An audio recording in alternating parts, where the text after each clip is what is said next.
Hello students, welcome to this e-learning class of English. Today I'll discuss the first chapter of your supplementary reader Footprints Without Feet, titled A Triumph of Surgery, written by James Herriot.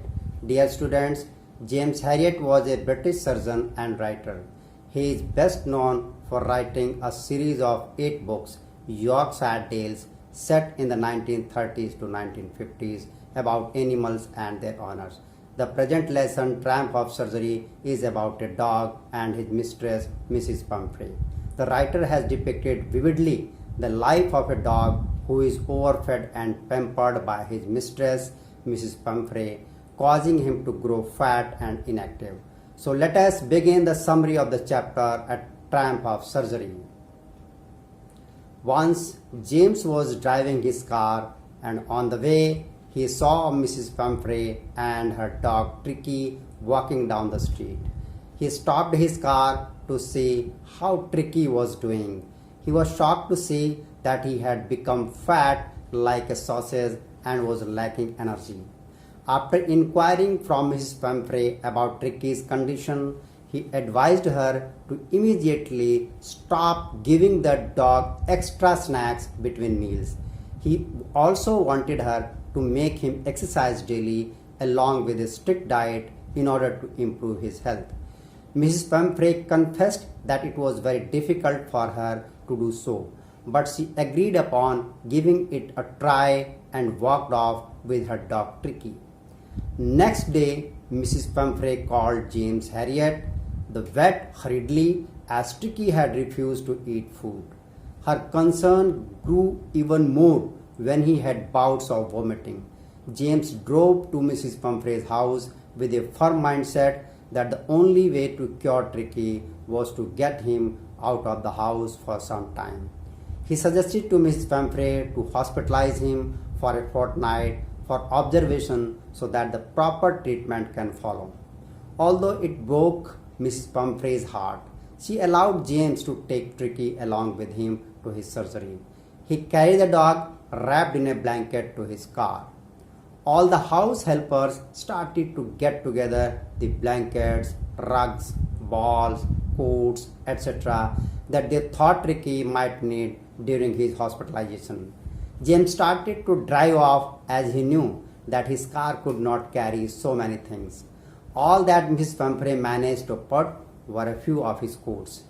Tricky left for the hospital, leaving his caretakers behind in tears. Tricky lay motionless on the bed that the vet made for him on the first day. He was put on a water diet for almost 2 days. Even the household dogs did not bother him, as he seemed uninterested in anything. After 2 days, he started responding a bit. Dear students, on the following day, he whimpered, trotted, and joined the hound in the garden. Later on, the third day, he ran with enthusiasm when the food was served. He also gulped down the extra food that was put out for him. His recovery was speeding up. He had started running all day long and found joy in being bowled over and squashed. In spite of being a high-maintenance dog, he had settled in well with a gang of shabby and unkempt ones. Mrs. Pumphrey used to phone the vet's clinic several times a day. She was keen to record his recovery and maintenance at short intervals. James brushed away her questions about Tricky's dressing according to the weather, but he did not fail to assure that Tricky was out of danger. Upon learning about Tricky's improving health, Mrs. Pumphrey started sending additional food items like wine and brandy for Tricky.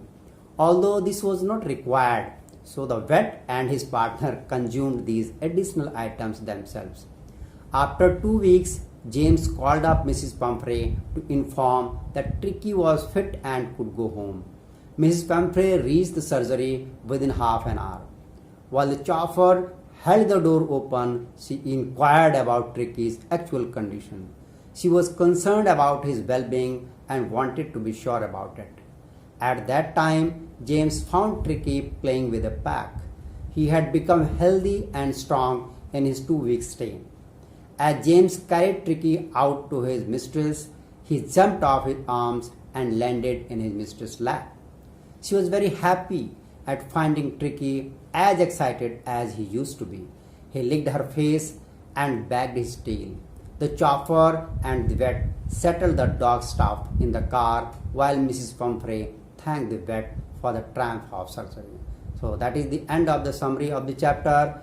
I hope that you must have understood the gist of the lesson. Thank you very much. Have a nice day.